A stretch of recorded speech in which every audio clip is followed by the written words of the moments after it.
Olá, Gustavo Maier aqui, estamos em mais um Conexão Maier e hoje nós temos um especialista em cinema, o professor Ricardo Santana, que é mestre em comunicação e cultura, diretor de cinema, professor universitário e produtor local do Inédit Brasil em Piracicaba.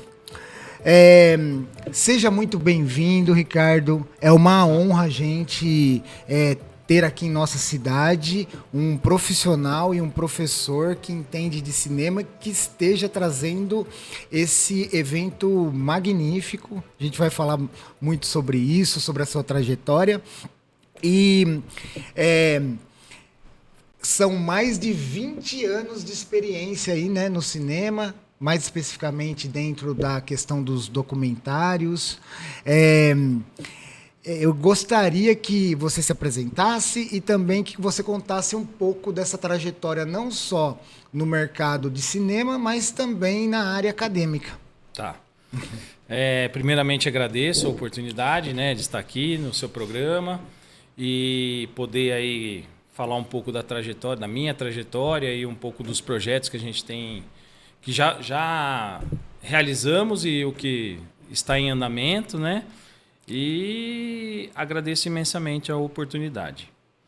Bom, seria legal falar como que eu comecei na área, né? Como que eu resolvi, na realidade, eu fui para a área de cinema um pouco depois, assim, eu comecei mais fazendo o curso de rádio e TV. Né? Como que eu comecei, como que eu escolhi o curso de rádio e TV, né? O famoso curso de rádio e TV da Unimap, né? Rádio e TV, rádio e TV da Unimap.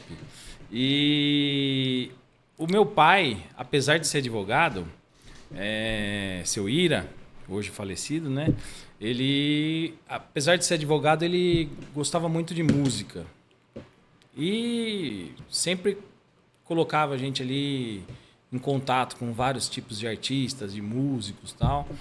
E também gostava de registrar momentos.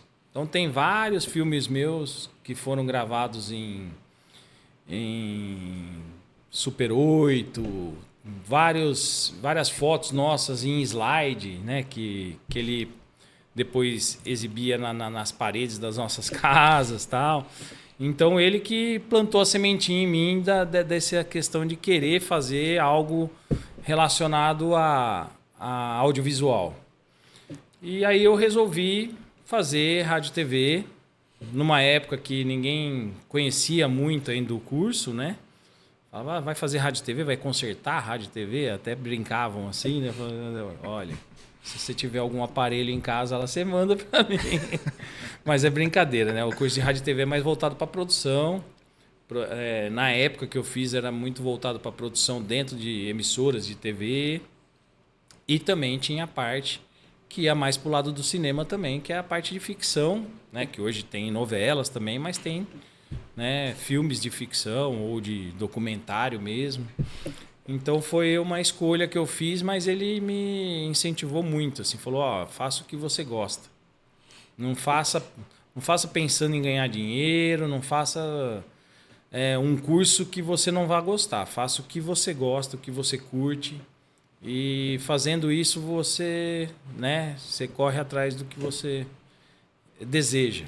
Que quando a gente fala de cinema hoje, né, nós temos duas vertentes. O cinema ficção, né, que inclusive no cenário nacional, os filmes nacionais eles tiveram uma grande ascensão, né? Inclusive nós tivemos uma premiação importante, sim. Né? E daí tem também o documentário, que é chamado de cinema verdade, né? Que daí eles pegam e exploram um tema e aquilo pode ser usado, inclusive, como uma fonte de aprendizagem, né? Sim, sim. Eu penso muito assim, sabe? Um dos motivos que eu escolhi ir para a área do documentário, mais do que para ficção, foi essa questão de eu estar produzindo e aprendendo. Então eu acho isso muito construtivo. Cada hora você está aprendendo sobre um assunto. Então, na realidade, é um grande aprendizado trabalhar com documentário, né? Dentro dos cinemas a gente tem a live action, né? Que aí trabalha a ficção. Dentro da ficção a gente tem vários outros subgêneros, gêneros, né? Aí você tem terror, filme de terror, filme drama, né? Comédia e tal. E tem os filmes de animação, que a gente também é cinema, né? Então ele também ele é considerado filme de animação. Então a live action e filme de animação, né? Que inclusive tem uns fantásticos, né? Sim, sim. Mas eu ainda não tive a curiosidade de procurar. Mas nessa parte de animações, o Brasil também está dentro desse cenário ou não? Ele participa de outras vertentes? Olha, eu sei que o Brasil ele sempre se destacou com algumas animações, inclusive desde Fuga das Galinhas, que foi uma produção verdade, nacional, tá que foi destaque. Foi um marco, né? Isso, foi um marco. Mas, né, a gente tem aí outros países que se destacam mais, né? Sim. Bom, vamos falar um pouco da questão da área acadêmica, né? Como que o universo acadêmico vê a questão do cinema? Eles trabalham mais na vertente de roteirização, de produção, ou eles trabalham mais na parte de documentário, de produção de material didático? Como que você vê aí a questão do universo acadêmico? Poxa, na realidade eu acho que a academia é voltada para as duas coisas, né? Tanto para a prática quanto para como é que fala? Uma visão mais teórica, né? Para teoria e para prática, né? Então, as minhas aulas mesmo, elas eram mais voltadas para a prática. Perfeito. Então, eu acredito que é um balanço ali das duas coisas. Entendi. Tá? Dentro da academia, né? Dentro de um curso de comunicação, vamos focar no cinema, na rádio e TV, você tem toda a parte teórica, que vou dar um exemplo para você até ser crítico de cinema, como você também parte para todas as partes práticas de produção. Então, desde o roteiro, da concepção da ideia, na realidade, roteiro, produção, né, pré-produção, produção, até a finalização e distribuição do seu material. Então, pelo menos na época, né, que eu dava hoje, eu não sou mais professor, mas o tempo que eu trabalhei era dividido assim. Perfeito. E que judiação, né? Que a gente não tem mais a nossa querida Unimap. Nem fale. Eu estudei lá e depois fui professor. Então eu sinto muito o que aconteceu, assim, como aluno e como professor, foi uma perda muito grande para Piracicaba, para o Brasil, né, para a educação. Que inclusive, né, Ricardo, poderia ser até um tema de um documentário, né? Porque Sim. Eu penso assim, né? Lá naquele momento, lá atrás, Piracicaba, Unimap, todo aquele contexto, aquela força, porque Piracicaba sempre foi uma cidade que sempre respirou cultura, e a própria Unimap ela fomentava muito essas questões, né? Muito mais ainda dentro dos cursos. E todo o pessoal que ainda movimenta toda a cultura em Piracicaba, eles tiveram, de uma certa forma, o berço lá naquela situação, né? Sim, muitos profissionais e muitos como que eu posso dizer, profissionais que estão no mercado, eles começaram a trajetória deles naquela situação lá, né? Sim, eu conheço bastante profissionais do audiovisual, vou falar da minha área, né? Mas conheço também profissionais de outras áreas também que são grandes profissionais e se formaram na Unimap, era referência. Na minha época, o laboratório de rádio e televisão, né, de laboratório de comunicação, ele era um dos principais laboratórios da América Latina.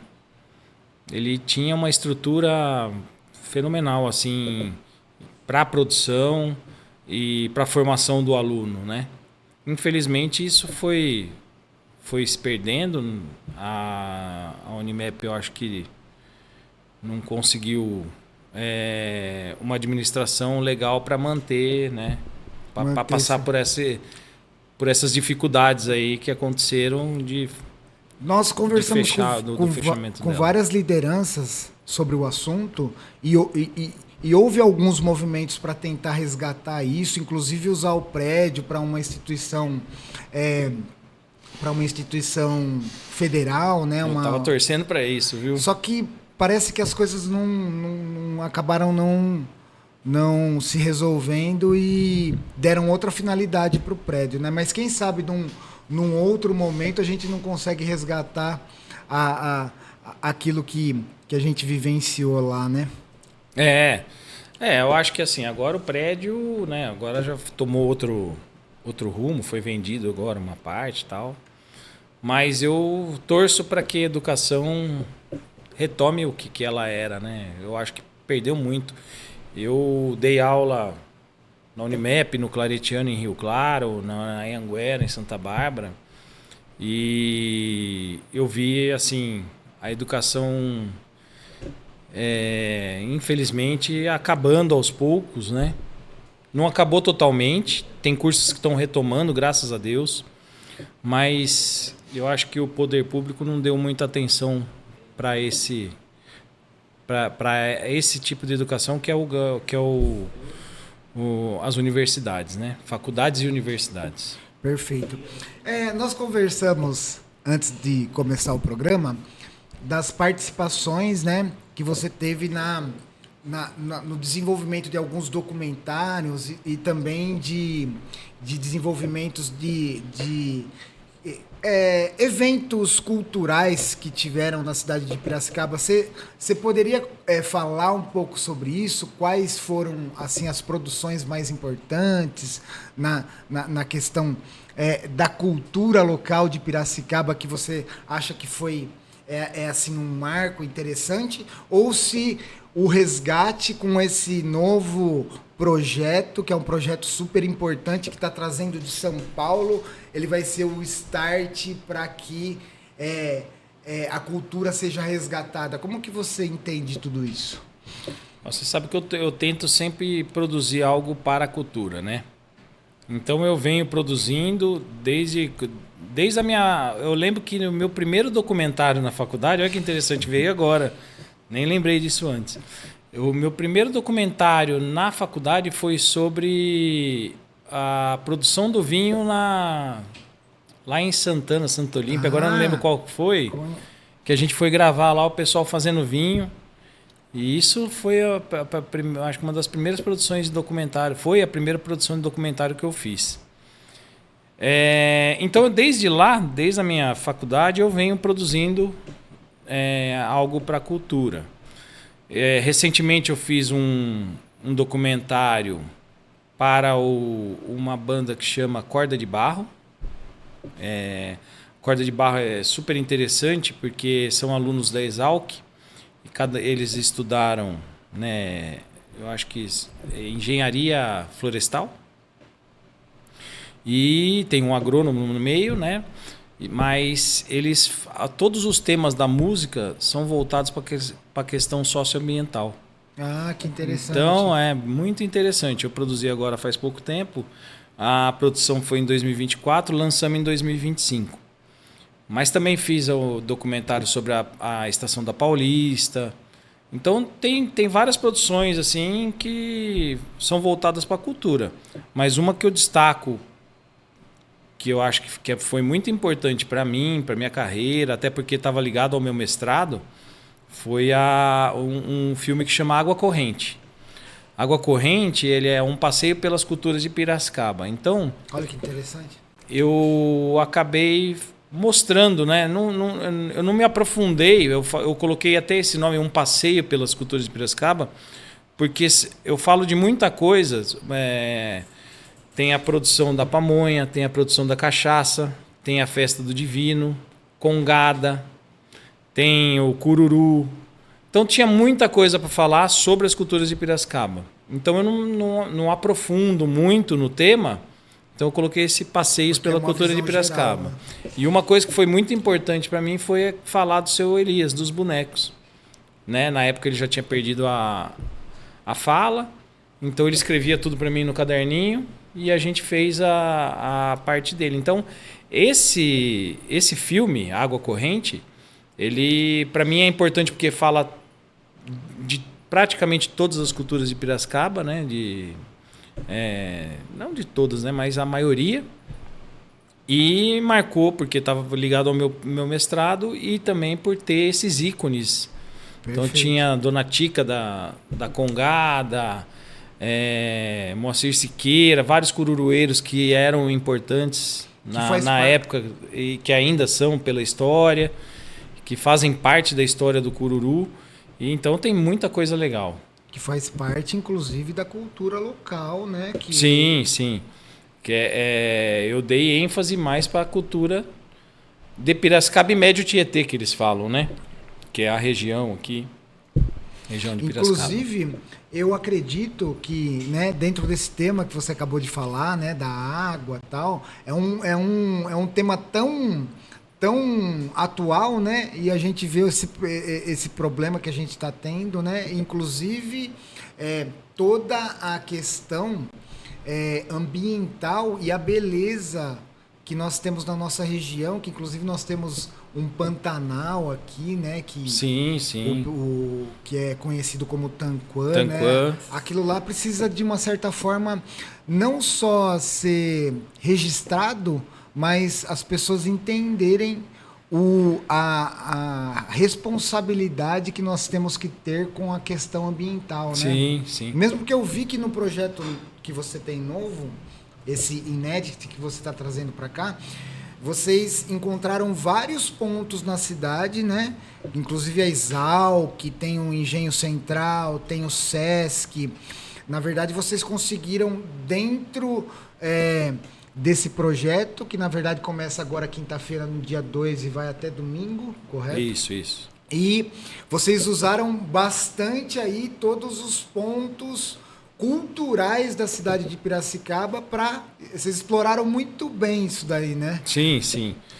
Você sabe que uma coisa que é difícil é sala de exibição. Senão a gente gostaria até de descentralizar mais, né? Mas a gente depende dessa questão de salas de exibições. Eu acho que a Piracicaba tem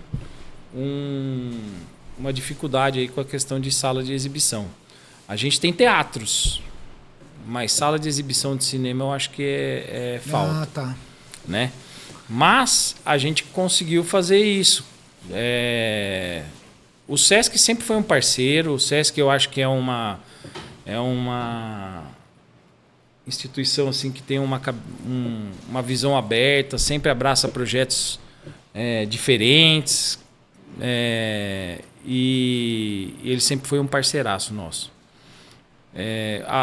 Depois eu falo, estou lançando um livro agora sobre Cururu também, o Sesc também é parceiro, então interessante.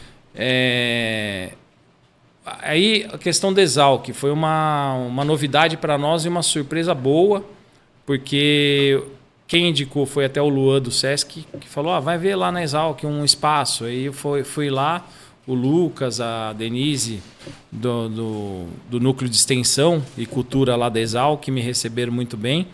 E também agora virou um parceiro, que vai ser lá uma exibição.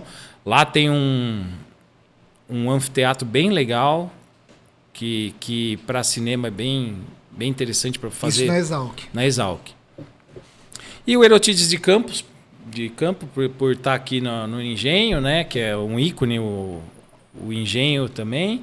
E a biblioteca também é uma questão que ela sempre foi referência na parte de leitura, mas ela também tem lá um anfiteatro e ela recebe, dentro desse anfiteatro, alguns projetos de cinema. Né? O cinema o Cena 14, o MISP, eles fazem algumas exibições lá. Então a gente pensou também em colocar em espaços públicos, né? para que todo mundo tenha acesso. É tudo gratuito e que a gente gostaria, a escolha desses locais também é para que fiquem locais fáceis de locomoção, de transporte e locais abertos. Né? Vamos entrar um pouco na programação aqui do evento, que é vamos fantástico, sim. né? Olha lá, pessoal aí de casa. Então, o Ricardo Santana, né, que trouxe esse evento para cá. Eu e a Cálica, tá? A Cálica é minha mulher, ela me ajuda legal. muito. Então, eu tenho que... Na realidade, todas as minhas produções sempre tem várias pessoas envolvidas, né? Perfeito. Então, eu não vou dar nomes, não vou falar nomes aqui, mas eu gostaria de agradecer todos muito legal. pela parceria.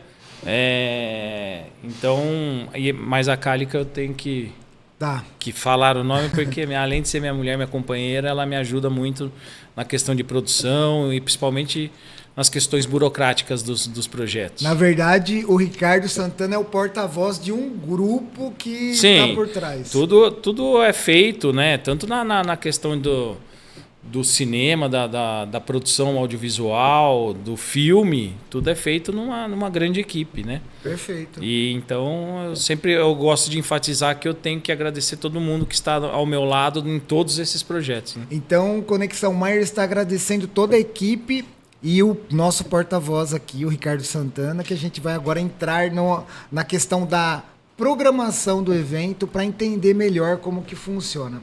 Então, essa edição itinerante de Piracicaba, de um evento que já acontece, na verdade ele aconteceu no mundo inteiro, né? Você falou que ele começou em Barcelona. Começou em Barcelona, tem uma edição na Grécia, aí tem em São Paulo há 17 anos, e ele tem algumas edições itinerantes, né? Uma se destaca... já teve em São Carlos, né? Esse ano está vindo para Piracicaba.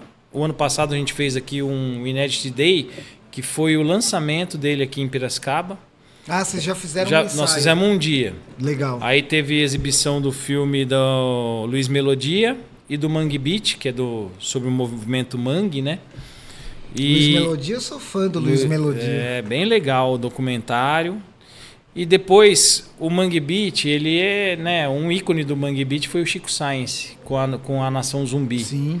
E eu trouxe o Lúcio Maia, né, o evento trouxe o Lúcio Maia para conversar com o pessoal um pouco ali, falar das experiências deles com o movimento Mangue Beat, né, com o Chico Science, e depois ele foi discotecar no Estaiada. Esse ano a gente está fazendo a mesma...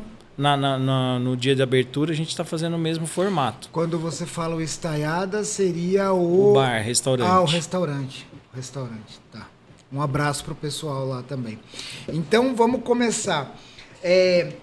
A primeira exibição desse evento, né, desse festival internacional de documentário e música, ele começa com o Alma Negra do Quilombo ao baile. Que vai ser no Sesc. É assim, ó.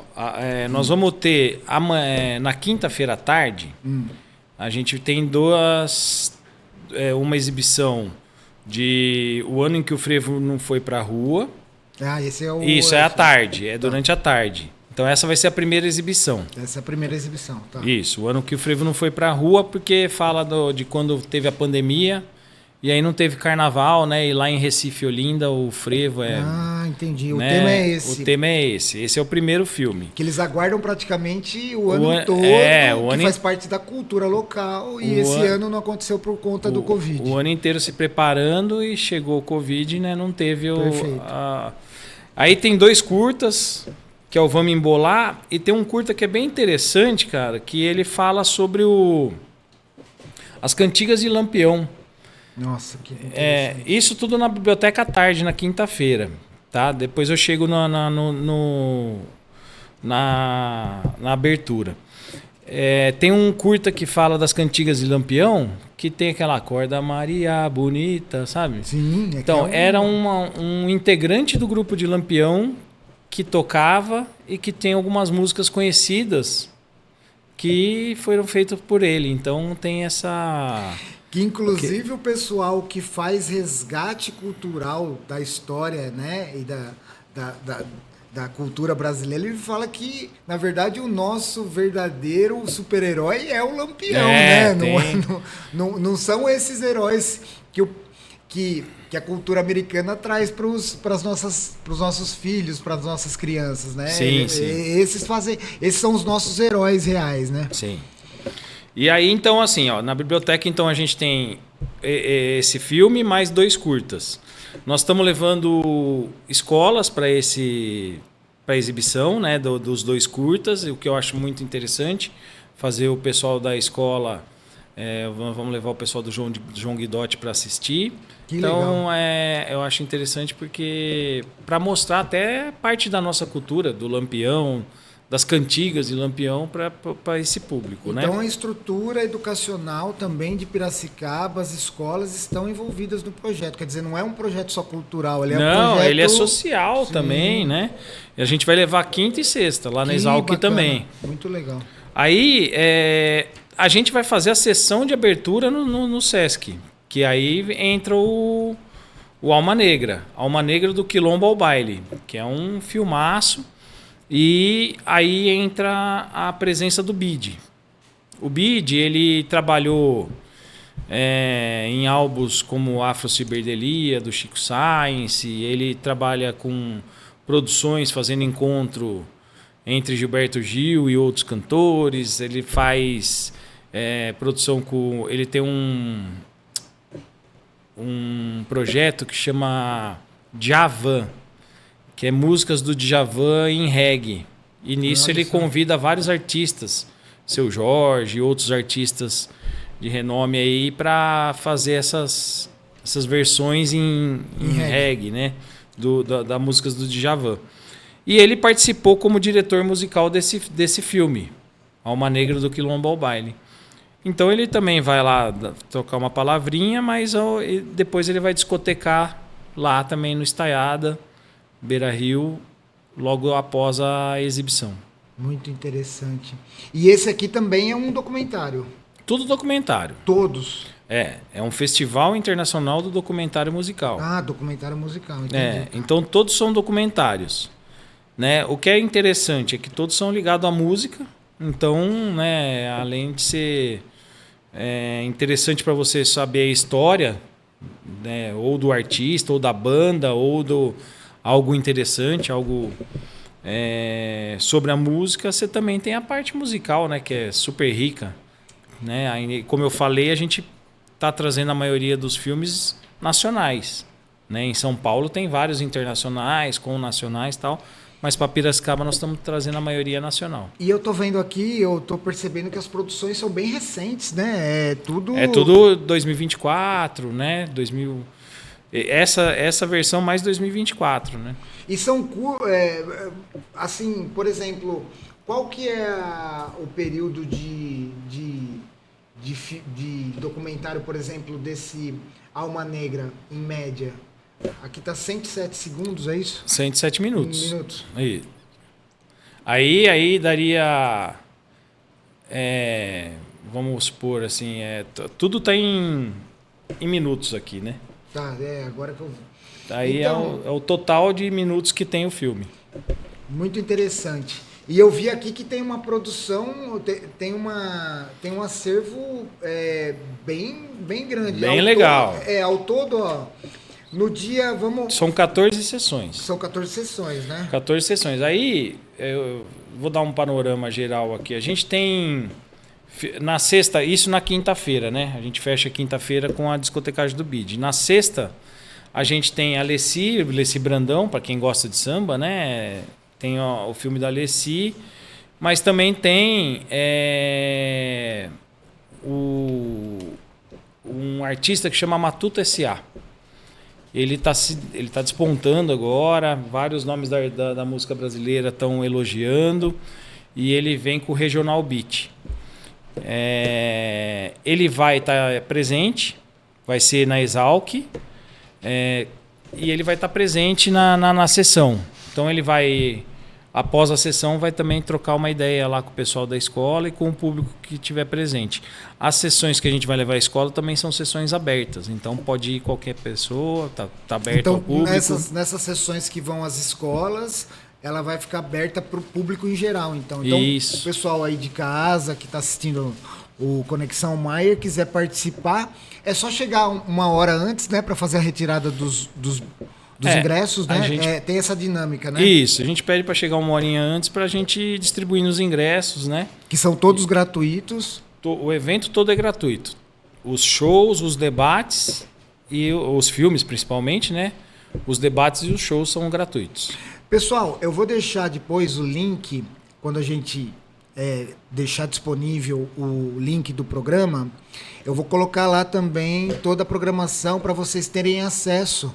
Porque como é um evento da cidade de Piracicaba, é muito interessante que todos participem, todos conheçam. Que além de falar de cinema, ele fala de temas culturais, da nossa produção musical, né? E só para vocês terem uma ideia, inclusive esse filme eu estava lendo a sinopse dele numa crítica que eu vi na internet. Eles falam que alguns deles já ganharam até prêmios, né? Sim, tem vários que são premiados. São premiados, né? Muitos deles são premiados.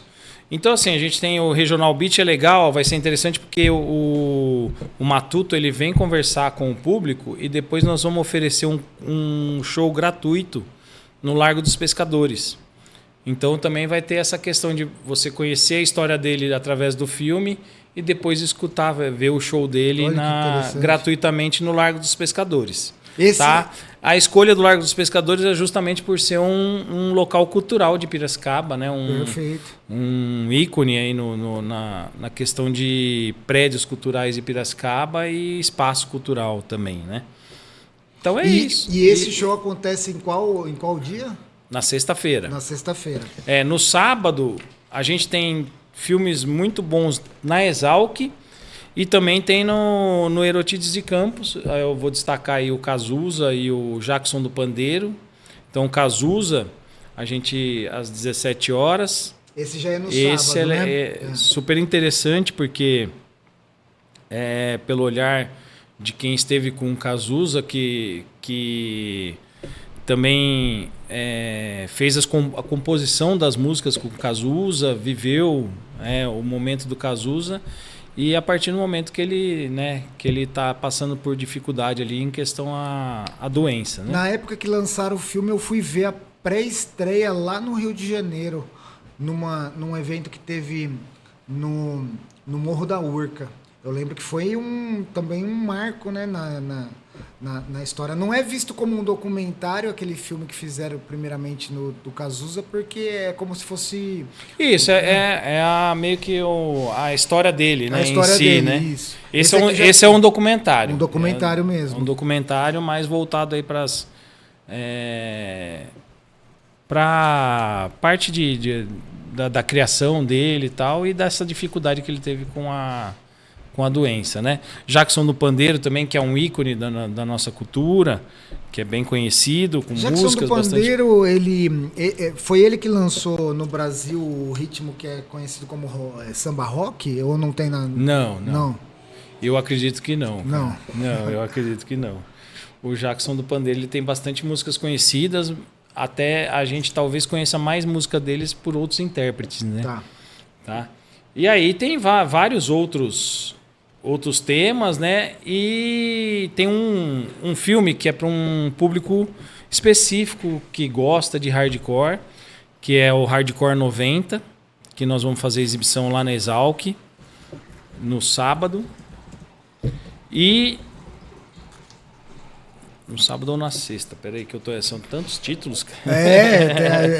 É um evento bem complexo, por isso que eu vou deixar o link lá. O lá. Hardcore 90 vai ser no sábado mesmo, no sábado. Dia 4/10 às 5 horas da tarde lá na Exalc. E depois no domingo, que é o fechamento do evento, né? A gente tem 3 títulos no Sesc, que é o Brasiliana, Esse aqui, o brasiliano, ele ganhou o Inédit desse ano, né? Porque o Inédit ele é um festival que ele também é competitivo, né? Então ele ganhou o Brasiliana, que é o musical negro que apresentou o Brasil ao mundo. Depois tem os Afro-Sambas, o Brasil de Baden e Vinícius, que é de Baden Powell e Vinícius. E um que a gente quer o único título... Baden Powell, ele representou o Brasil na questão do ritmo da Bossa Nova. Bossa Nova, né? Ele e o Vinícius, né? Eles se destacaram pela Bossa Nova e levou, né, o Brasil aí para outros países através da Bossa Nova. Ganhou o mundo exatamente nessa época, né? O Brasil foi musicalmente, o Brasil acho que foi conhecido mais por conta da Bossa Nova, né? Depois foi ganhando espaço. Esse o título, que é do Fugazi, é um filme do Fugazi, né? Ele é o único filme que é gringo, né? Que ele não é brasileiro. Mas a gente trouxe porque lá em São Paulo foi recorde de bilheteria e também contempla um público diferente, aí um evento diferente. Isso, é uma banda bem legal. E depois depois do Fugazi, lá no Sesc, do filme do Fugazi, a gente tem a festa de encerramento no Beco do Porto, com a DJ Lu Nunes e com a banda Rádio Rock, que é uma banda bem legal, do Cris Lemos e tal, que vai fazer essa festa de fechamento. Fantástico, hein? Tem muita coisa, né? Eu não falei de tudo aqui, mas quem quiser é só entrar aí ou no Instagram do Inédit ou na própria página do Inédit, né? O Instagram é @InéditBrasil. Então é só acessar ou a página, né? edit-brasil.com, que lá tem toda a programação. E olha só que interessante, pessoal. É um evento que o Sesc está envolvido, a Prefeitura de Piracicaba, através da Secretaria de Turismo, né, e Cultura, a Biblioteca Pública Municipal, a Exalc, o Beco, a Estaiada, a produção, né, que é da 75. Isso, minha produtora. Muito interessante. E é um festival internacional do documentário aí, ó, do dia 2 ao dia 5. Isso. Então, quem puder comparecer, participar. E me fala uma coisa, Ricardo, o pessoal consegue toda a programação através do site, que é o www... O site é do Inédit, in-edit-brasil.com. Olha lá, pessoal que tiver interessado, né, nas datas, é só levar em consideração que tem que chegar um pouco antes para a retirada dos ingressos e depois já participar gratuitamente dos eventos. E o Instagram também, @InéditBrasil. O Instagram do festival. Olha lá, o @ é Inédit Brasil. Bom, vamos continuar. E eu imagino assim, né? A partir do momento que Piracicaba entra num circuito de documentários e também de musicais, que esses documentários, eles especificamente, eles têm como tema esses musicais, ele abre espaço, né, para se tornar uma referência, porque eu penso assim, aqui na nossa região, né, nós estamos na região metropolitana de Piracicaba, e há tempos atrás, Paulínia tentou se transformar num polo cinematográfico, né? E eu penso assim, Piracicaba, ela tem uma bagagem não só cultural, mas uma bagagem técnica e também de profissionais que podem fazer de Piracicaba daqui para frente também com certeza, um polo cinematográfico para produções não só de documentários, né, mas usar todo esse espaço que está sendo promovido para que novas produções sejam desenvolvidas dentro desses espaços, né? Com certeza. Eu vou falar assim, desde a época que eu dava aula, eu já via alunos destacando. Aliás, antes até, né? Eu vi bastante produções boas de Piracicaba. Tem muitos ex-alunos meus que hoje estão produzindo temas interessantes e com uma qualidade muito boa. Olha que interessante. Tem bastante produtores em Piracicaba do cinema de ficção, que é uma coisa difícil de realizar, né? Porque geralmente realizando curta, longa. Porque é difícil você realizar ficção de um longa-metragem, por exemplo. Então, Piracicaba tem bastante produtores bons. E na parte de documentário, você tem aí o Thiago Altafini mesmo, que fez o Piracicaba, né? O Zário agora, que ele lançou há pouco tempo. Ele também produziu aí ele tirou da película para passar para o público o Piracicaba 1922. Então, assim, a gente tem bastante... Tem bastante produção e produtores muito bons aqui em Pira, que eu acho que tem um potencial danado. Essa época de Paulínia, eu cheguei a acompanhar de perto, porque era na época que eu queria trazer festival para Piracicaba. Então, tudo que tinha de festival grande, eu acabava acompanhando. Então, chegou uma época lá que teve um grande festival e tinha alguns cursos que eram oferecidos lá. Eu cheguei a fazer um curso de animação lá dentro, um curso de roteiro. Dentro do polo, eles chamavam de polo de cinema de Paulínia, né? Mas, infelizmente, né, teve essa questão que não mudou acho que mudou a gestão, aí não deram mais valor ao espaço lá e às produções. Espero que não aconteça aqui. Eu acho que aqui falta um incentivo maior de poder público. É isso que eu vou falar. A gente vai entrar nessa questão agora, ó. Quais manifestações culturais e tradicionais de Piracicaba poderiam ganhar mais visibilidade no audiovisual? O que você acha que Piracicaba poderia abraçar mais essa questão da... Você sabe que o audiovisual ele vem para ajudar todas as áreas, se você parar para pensar, né? Então, se você tem uma dança, se você é um músico, né? Você pega um músico, você pode fazer videoclipe, você pode fazer um show e disponibilizar nas mídias sociais, no YouTube, por exemplo, em canais, né, próprios. Agora, então o audiovisual ele pode agregar qualquer coisa, ele pode produzir sobre qualquer coisa, né? Então é até importante dizer, a gente teve a lei de incentivo da Paulo Gustavo, né? A lei de incentivo da Paulo Gustavo, ela foi para os produtores audiovisuais. E muita gente falou, poxa, mas por que não está contemplando música, não está contemplando... Na realidade, contempla. Tudo que é voltado para a arte e cultura está contemplando. Mas a principal a destinação de verba ali desse edital, desse fomento, na realidade, foi para o audiovisual. Mas o que acontece? O audiovisual fez o quê? Pegou as culturas de Piracicaba e acabou fazendo um documentário, um vídeo sobre uma dança. Então, a gente acaba abraçando tudo da cultura, do que é de possível, possível de interesse mais cultural. Eu vejo assim, pelo menos, né?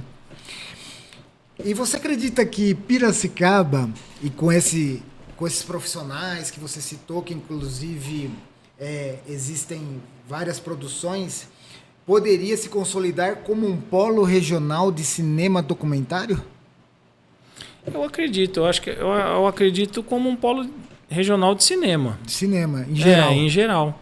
Porque aquilo que eu falei, a gente falou na pergunta passada aí, né? Tem muita gente produzindo coisa boa, assim, de curtas metragens. O pessoal do Cena 14, o Beto, eles produzem coisas interessantes, de qualidade, temas muito bons que eles abordam nos filmes. E a gente tem também esse pessoal que está fazendo documentário, que também é... Então, assim, eu não... Eu acho que pode se transformar num polo de cinema, mas no geral, assim, não só de documentário. Perfeito. E como que você vê a participação do público? Lógico que vai ser um termômetro esse evento, né? Pra Sim. gente ver como a população ela interage com eventos culturais. Mas eu percebo que todos os eventos culturais que Piracicaba promove, e não são poucos, porque a cultura de Piracicaba é muito rica, Muito. a população participa bastante, né, dessa... esse aqui vai ser o primeiro da série e vocês vão entender como que é esse público, ou você já participa, já tem uma proximidade com esse público do cinema em Piracicaba? Você sabe que é uma pergunta complicada de responder, cara, porque o ano passado a gente fez e, a gente encheu a sala do Sesc, depois a discotecagem lá do Lúcio Maia e tal. Mas você pega por tema de filme, então você tem um público segmentado, né? Encher sala de cinema não é fácil. Quando você fala de cinema comercial, que é esses que vão para salas de cinema em shoppings, né? Nos shoppings ou salas conhecidas, você já tem um público meio que consolidado ali em relação à produção, porque são produções, né, grandes com investimentos milionários, bilionários, né? Agora, quando você trabalha com um festival ou com alguma produção local, eu acho que é mais difícil formar público. Porém, tem me surpreendido. O Inédit do ano passado me surpreendeu. Muita gente comentando desse aqui para quinta-feira agora, sexta, os filmes. Ontem fui ali no Bar Cruzeiro, acabei conversando com algumas pessoas, todo mundo perguntando. Então, assim, não digo que vai encher a sala 100% todas as sessões, né? Então vai ser um desafio. Na realidade, sim, é um desafio para a gente. Eu acho que o público poderia ser dar um pouco mais de valor para essas produções locais e para as produções que não sejam tão comerciais, né? Porque tem muita gente que fala, poxa, aqui poderia ter um festival de cinema, aqui poderia ter algo relacionado à música e tal. Então, assim, isso é uma coisa que lá em São Paulo, né, todo mundo fala, nossa, porque São Paulo tem isso, São Paulo tem aquilo. Quando você traz para o interior e você não vê público, você fala, e aí, como entender isso, né? Então, eu acho que o público seria legal, o público, né, contemplar, participar, se envolver, para que isso ocorra todo ano, para que isso cresça, né? Eu acho que Piracicaba é muito rico de eventos, que tanto que para você arrumar agenda, tipo, vamos fazer quando? Vamos fazer em agosto, está lotado. Vamos fazer em setembro, está lotado. Então tem muitos eventos em Piracicaba. Muitos eventos acontecendo ao mesmo tempo. Então Piracicaba é muito rico na questão de eventos culturais, de manifestações culturais, né? Então a gente tem que ter o público para que isso ocorra todo ano. E o interessante desse festival é que ele conecta cinema, música e identidade cultural. Identidade cultural. Ele consegue, em um único evento, abraçar praticamente, né, todas as... Isso facilita a questão do público, porque o pessoal gosta de show, né? O pessoal gosta de participar de show e tal. Na realidade... Então ele vai assistir o filme, como aquele evento, né? Assiste o filme e depois você assiste o documentário e depois vê o show. O show, isso é incrível. Foi por isso que eu quis trazer o Inédit para Piracicaba, né? O Piracicaba é muito ligado à música. Eu vejo que tem músicos, muitos músicos bons aqui. E tem um público enorme que gosta de música em Piracicaba. Então, a partir do momento que você une cinema e música, teatro e música. Então você está ganhando, né? Ali de todos os lados. E eu vejo assim, Piracicaba, você pega... Hoje tem festival de circo, festival de teatro. Poxa, a gente tem que levar público para que sempre tenha esse tipo de evento. E quando é relacionado à música, muito mais, porque você pode fazer documentários sobre os músicos de Piracicaba, tinha o ano passado, ano retrasado, que era sobre Craveiro e Cravinho, sabe? Até músicos da nossa região aqui, então é interessante. É aprendizado e ao mesmo tempo é um lazer, né? Exatamente. Né? Você vai lá aprender sobre a vida, sobre como eles às vezes até compõem a música, né? E vai aprendendo sobre eles e vai conhecendo músicas novas e temas novos, tal. Eu vi aqui que o festival ele também vai abrir espaço para alguns debates. Sim. Como que funciona isso? Vocês vão entrar na questão da produção, da roteirização, de como é produzido, ou é algo mais assim voltado para uma crítica sobre cada uma das peças? Como que funciona não. isso? Por exemplo, o Bid, ele é produtor musical do Alma Negra, né? Ele vai dar uma palavrinha só ali, como foi o do Lúcio Maia, que ele falou como que era a parte de composição do Chico Sainz e tal. Entendi. Curiosidades, vamos dizer assim, sobre o projeto. Agora a gente vai ter um debate com o Matuto, que o Matuto vai... Na realidade, a gente abre um pouco para o público, se eles têm alguma pergunta, curiosidade, né? E automaticamente ele fala também um pouco do processo do filme e um pouco do processo das músicas dele, de como ele compõe as músicas e tal. Então fica entre essa relação do filme com a música. Então fica aberto ao público também. Eu tenho uma dúvida sobre como ele compõe a música, como que ele pensou essa música específica, né? E também sobre o filme, né? Como foi produzido, qual a dificuldade de produzir o filme. Então, isso que é legal, dá para falar sobre as duas coisas. É legal que o público começa a entender com mais critério e com outros olhos também qual que é a visão de quem está produzindo, a visão de quem participa, né? Sim, porque, sim. Como você disse anteriormente, para fazer uma produção audiovisual é uma equipe muito grande, né? Tem várias pessoas envolvidas. Tem a parte técnica, tem a roteirização. Nós vamos ter uma participação aqui, já não é do músico. Nós vamos ter o Dino Franco, a raiz do sertanejo. Ele foi um dos maiores compositores, né, da música sertaneja raiz. E aí quem vem são os diretores do filme. Então já é uma visão ali do diretor do filme, né? O Matuto, além dele ser o diretor, ele é o artista. Então a gente vai...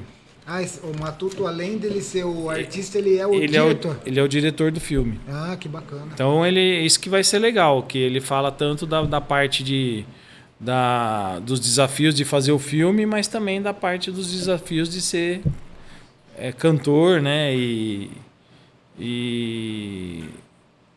trabalhar com o estilo de música que ele trabalha. Então é bem legal, viu, meu? É interessante os debates, a troca de experiência. Eu acho que isso é importante. Se eu sou... eu tô pensando em fazer um filme. É legal porque você vai saber lá, né, quais foram os desafios. Sou músico. Também é legal porque você vai, né, enxergar a parte do músico ali também. Outra questão, sobre o cenário, né, do cinema e do documentário.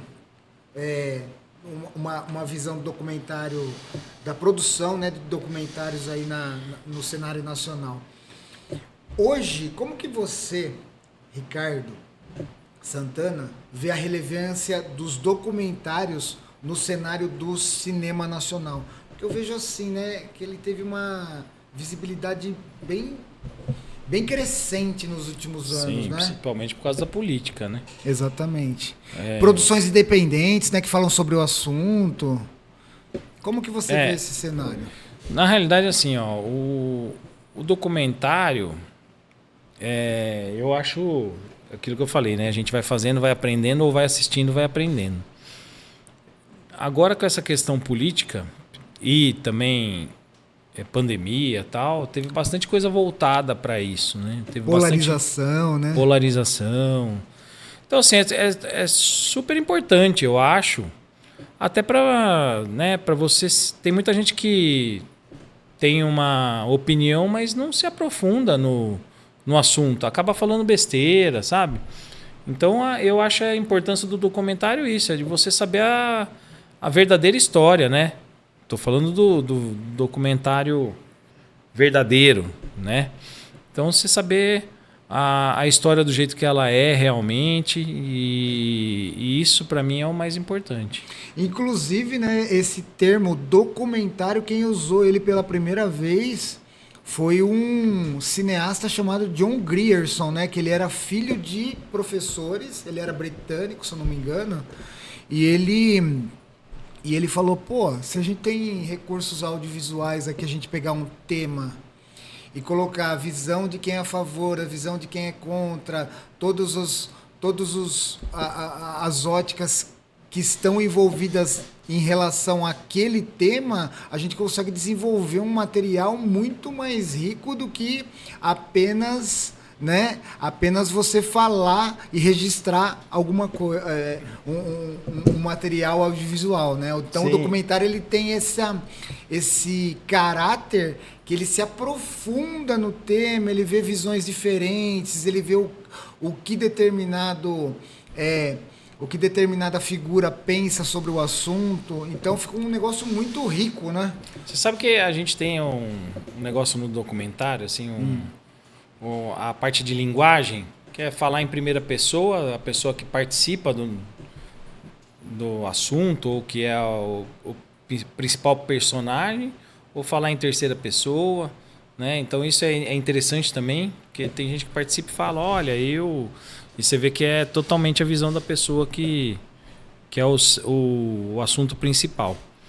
Mas essa questão de você... O que eu mais gosto eu produzindo documentário é você ter que estudar para falar de um assunto. Tá, vou falar de tal assunto. Você tem que ver de onde você tira informações, com quem você vai falar, vou entrevistar uma pessoa que participou de determinado período. Qual foi o papel importante daquela pessoa naquele período? Por que ela está envolvida com aquele assunto? Então, eu acho isso incrível, cara. É isso que me puxa mais para o documentário do que para a ficção. Eu sempre penso que eu quero fazer uma ficção, né? Eu acho que, não sei se é a vontade da maioria dos cineastas, eu falo, ainda vou fazer, eu gostaria de pegar um tema legal e fazer uma ficção, né? Uma história, um curta, um longa. Mas eu acabo sendo sempre puxado pelo documentário por conta desse aprendizado, por conta de querer saber, a curiosidade, né? Então eu tenho vários temas de documentário listado que eu quero fazer, e é uma coisa para mim que me chama assim, para o aprendizado disso. Eu quero entender o que aconteceu aqui, quero entender o que aconteceu ali, né? Por que ele pensa dessa maneira? Porque o próprio processo de produção de um documentário já é um estudo, né? Isso, Então, me puxa muito. Não estou falando que você fazer uma ficção, você não aprende também, não. Com certeza você aprende muito. Tem ficção que você pega a ficção sobre política, você pega uma ficção que trata de vários assuntos, né? Você pega ficção que trata... vamos dizer assim, sobre o autismo. Tem um personagem dentro da ficção que tem autismo. Então você acaba pesquisando sobre o autismo para você poder escrever roteiro, para você poder fazer as cenas da maneira mais correta possível. Você pega a ficção que foi durante a Revolução. Você vai pesquisar o que foi a Revolução, né? Você pega a ficção que tem um filme, Guerra de Canudos, que é legal pra caramba, que é sobre a guerra. Então, Tudo é aprendizado. Tudo é aprendizado. O documentário, acho que a gente se aprofunda mais em determinado tema, né? Inclusive, tem uma pergunta aqui que eu acredito que vai muito de encontro com o que você está falando, Ricardo. Que é assim, né? Você acredita que o documentário hoje tem se tornado uma ferramenta de resistência cultural e política no Brasil? Totalmente. Né? É aquilo que exatamente você já falou, né? Agora, principalmente depois dessa polarização aí com a política, tem bastante documentário que acaba influenciando e acaba também, né, tomando uma certa relevância nessa questão. Bom, então eu vou agradecer mais uma vez, vou fazer mais uma apresentação aqui, pessoal aí do Inédit Brasil, o nosso público aí, quem está acompanhando o Conexão Maier, a conhecer não só o Instagram, mas também o site com toda a programação, certo? Desse evento fantástico, que essa edição do nosso programa do Conexão Maier tem como objetivo falar sobre a cultura local, né, aqui da nossa região. E nada melhor do que trazer um cineasta da nossa região. Ricardo, muito obrigado. Foi um prazer conversar com você. Aí a bagagem toda. Eu que agradeço a oportunidade. Toda a bagagem que você trouxe, toda essa história que você trouxe pra gente. E não só sobre todo o conteúdo que foi discutido aqui, mas também de trazer um evento dessa amplitude aqui para nossa região, tá? Que legal. Eu acho que você está abraçando uma causa muito importante para nossa região e quem gosta de cultura, né? Eu acredito que todos que estão assistindo o programa, que gostam desses temas, que gostam de música, né? Porque o evento é um evento de documentário, de cinema, porém ele traz como tema aí a questão da música. Então eu convido todos a participarem e agradeço mais uma vez, não só por trazer esse grande evento, mas também pelo conteúdo e pela demonstração aí de todo esse universo cinematográfico, audiovisual. Muito obrigado, viu? Poxa, eu que agradeço a oportunidade, mais uma vez pelo convite, né? De poder falar um pouco sobre a trajetória, a minha trajetória, a trajetória dos acontecimentos aqui e principalmente do Inédit, né? Porque pra gente é muito importante, aquilo que eu falei. O que faz o evento, na realidade, é o público. Né? Tendo público, tem evento. Tendo evento, né, a gente vai seguindo em frente e agradeço a oportunidade de poder divulgá-lo aqui e convidar o pessoal também para poder participar, para poder presenciar lá os filmes e os músicos que estarão presentes. Muito obrigado. Vamos ficar por aqui. Muito obrigado, Ricardo.